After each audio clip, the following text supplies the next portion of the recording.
বৃষ্টির দিনে বৃষ্টি পড়ছেন এবং আমাদের সিনিয়র মোস্ট বিধায়ক এই বিধানসভার, তাকে সাংবাদিকদের সঙ্গে কথা বলতে হচ্ছে বাইরে বৃষ্টির মধ্যে দাঁড়িয়ে, এবং আপনাদেরও সেটা এই বৃষ্টির মধ্যে দাঁড়িয়ে কভার করতে হচ্ছে। তার কারণ চরম অগণতান্ত্রিক সিদ্ধান্ত নিয়েছেন স্পিকার। আজ একটি সার্কুলার আমাদের হাতে এসছে যে বিধানসভায় সাংবাদিকরা মূল ভবনের ভেতরে ঘুরে বেড়াতে পারবেন না, তাদের থাকতে হবে নির্ধারিত প্রেস কর্নারের মধ্যে, এবং সেখানে যদি মিডিয়ার সঙ্গে কথা বলতে হয় তাহলে সেটা স্পিকারের অনুমতি নিয়ে কথা বলতে হবে। এটা কি করে সম্ভব?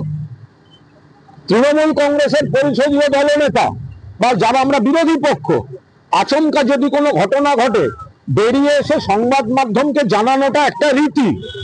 প্রেস কর্নার তার জন্য আছে। এখন প্রেস কর্নারটা ব্যবহার করতে গেলে স্পিকারের অনুমতি নিতে হবে। কোথায় পাবো স্পিকারকে? তিনি তো আজকে নেই। আর মিনিটে মিনিটে হাউসে একটা কোনো ঘটনা ঘটলো, বিরোধী পক্ষ ওয়াকআউট করে সেটা সকলকে জানানো হবে, তার জন্য স্পিকারের অনুমতি নিতে হবে। এবার তিনি বললেন না, আমি অনুমতি দেব না, তখন কি হবে? প্রেস কর্নার যেভাবে প্রেস কর্নার ব্যবহারে কার্যত নিষেধাজ্ঞা, অর্থাৎ শাসক দলের অনুমতি নিতে হবে।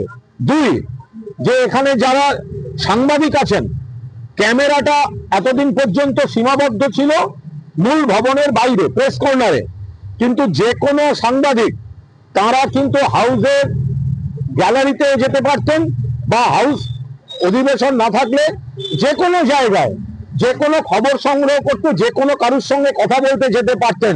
সেটায় নিষেধাজ্ঞা জারি হলো। এটা বিধানসভায় সংবাদ মাধ্যম এবং গণতন্ত্রের পক্ষে একটা কালো দিন।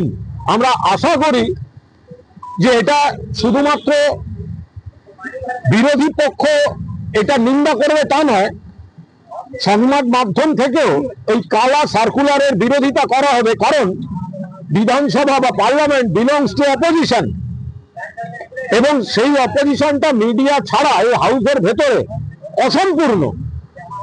সেখানে মিডিয়ার কণ্ঠরোধ করা, প্রেস কর্নারটা ব্যবহার করা যাবে কিনা, অর্থাৎ শোভনদেব চট্টোপাধ্যায় আচমকা প্রেস কর্নারে গিয়ে বলতে পারবেন কিনা, তার জন্য তাকে স্পিকারের অনুমতি নিতে যেতে হবে। এটা কি সম্ভব? এটা হওয়া উচিত? ফলে আমরা এই সার্কুলারের তীব্র বিরোধিতা করছি। এর বিরুদ্ধে যা যা করার আমরা সেগুলো করার কথা ভাবছি। শোভনদার, বিধানসভার ইতিহাসে যতদিন আমি জানি, 36 বছর ধরে আমি এই বিধানসভায় আছি। আমি সিপিএম এর রেজিম দেখেছি, আমি কংগ্রেসের রেজিমে ছিলাম, আর আজকে যুগে আছি। আমি একসময় শাসক দলেও ছিলাম।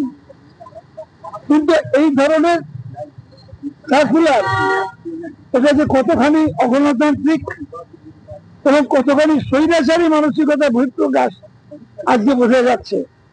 কারণ বিধানসভায় যখন বিধান অধিবেশন চলবে, তখন বহু সময় এমন ঘটনা ঘটে যেখানে হয়তো বিরোধী দল একটা ওয়াকআউট করে আমরা আমাদের ইচ্ছা মতো এসে প্রেস কর্নারে বলতে পারবো না, আমাদের স্পিকারের অনুমোদন নিতে হবে। আমরা বিরোধী দলে থাকা মানেই আমাদের একটা ধারণা যে স্পিকার আমাদের অনুমোদন দেবেন না, এটাই আশা করা যায় যে দেবেন না। যিনি আমাদের সঙ্গে 2.5 ঘন্টা বসে থাকার পরে দেখা করেন না, তিনি এরপর সভা চলাকালীন যদি বিক্ষোভ করে আমরা বেরিয়ে যাই, যা ওরা এতকাল করে এসছে গত 5 বছর ধরে, তখন আমাদের আবার যেতে হবে তার কাছেই অনুমোদন চাইতে যে আমরা কি বলে এতে যেতে পারবো কিনা, যেখানে প্রেস কর্নারে যেতে পারবো কিনা তার অনুমোদন নিতে হবে। এটা কোনো গণতান্ত্রিক দেশে হতে পারে? এটা পার্লামেন্টে আছে, যাই না ভারতবর্ষের কোন বিধানসভায় আছে কিনা এই ধরনের মানে বিরোধী দলের গলা টিপে ধরার জন্য, কণ্ঠরোধ করার জন্য এই যে ব্যবস্থা, এই ব্যবস্থা বোধ হয় ভারতবর্ষে কোনো বিধানসভায় নেই, পার্লামেন্টে নেই। এবং আপনারাও তো যেতে পারবেন না। যারা সাংবাদিক এতদিন ছিলেন তারা আমাদের ঘরে আসতে পারতেন, আমাদের সাথে কথা বলতে পারতেন, এমনকি প্রয়োজনীয় মোবাইলে ইন্টারভিউটাও নিতে পারতেন।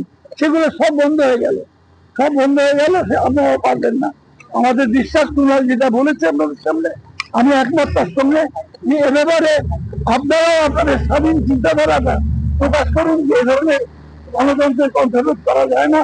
আর গণতন্ত্র মানে যেখানে সংবাদ মাধ্যমের স্বাধীনতাটা সবচেয়ে বেশি লাগে, তাদের স্বাধীনতা থাকলেই তবে গণতন্ত্র প্রতিষ্ঠিত হয়।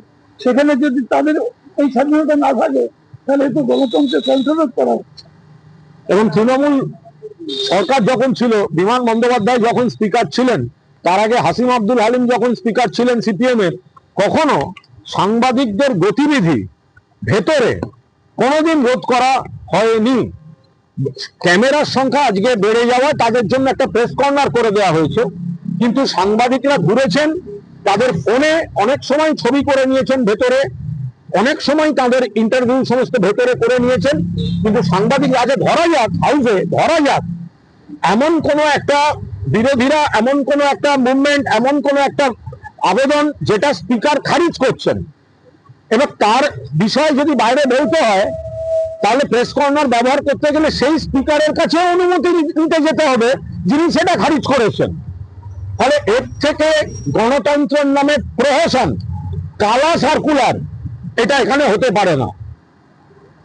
বৃষ্টির দিনে বৃষ্টি পড়ছেন এবং আমাদের সিনিয়র মোস্ট বিধায়ক এই বিধানসভার, তাকে সাংবাদিকদের সঙ্গে কথা বলতে হচ্ছে বাইরে বৃষ্টির মধ্যে দাঁড়িয়ে, এবং আপনাদেরও সেটা এই বৃষ্টির মধ্যে দাঁড়িয়ে কভার করতে হচ্ছে। তার কারণ চরম অগণতান্ত্রিক সিদ্ধান্ত নিয়েছেন স্পিকার।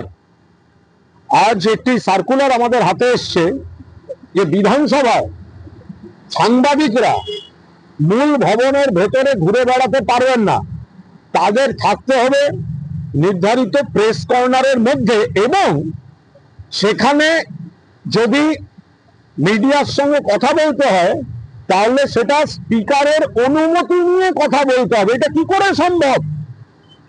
তৃণমূল কংগ্রেসের পরিষদীয় দলনেতা বা যারা আমরা বিরোধী পক্ষ, আচমকা যদি কোনো ঘটনা ঘটে বেরিয়ে এসে সংবাদ মাধ্যমকে জানানোটা একটা রীতি, প্রেস কর্নার তার জন্য আছে। এখন প্রেস কর্নারটা ব্যবহার করতে গেলে স্পিকারের অনুমতি নিতে হবে। কোথায় পাবো স্পিকারকে? তিনি তো আজকে নেই। আর মিনিটে মিনিটে হাউসে একটা কোনো ঘটনা ঘটলো, বিরোধী পক্ষ ওয়াকআউট করে সেটা সকলকে জানানো হবে, তার জন্য স্পিকারের অনুমতি নিতে হবে। এবার তিনি বললেন না আমি অনুমতি দেব না, তখন কি হবে? প্রেস কর্নার যেভাবে, প্রেস কর্নার ব্যবহারে কার্যত নিষেধাজ্ঞা, অর্থাৎ শাসক দলের অনুমতি নিতে হবে। দুই, যে এখানে যারা সাংবাদিক আছেন, ক্যামেরাটা এতদিন পর্যন্ত সীমাবদ্ধ ছিল মূল ভবনের বাইরে প্রেস কর্নারে, কিন্তু যে কোনো সাংবাদিক তারা কিন্তু হাউসের গ্যালারিতে যেতে পারতেন,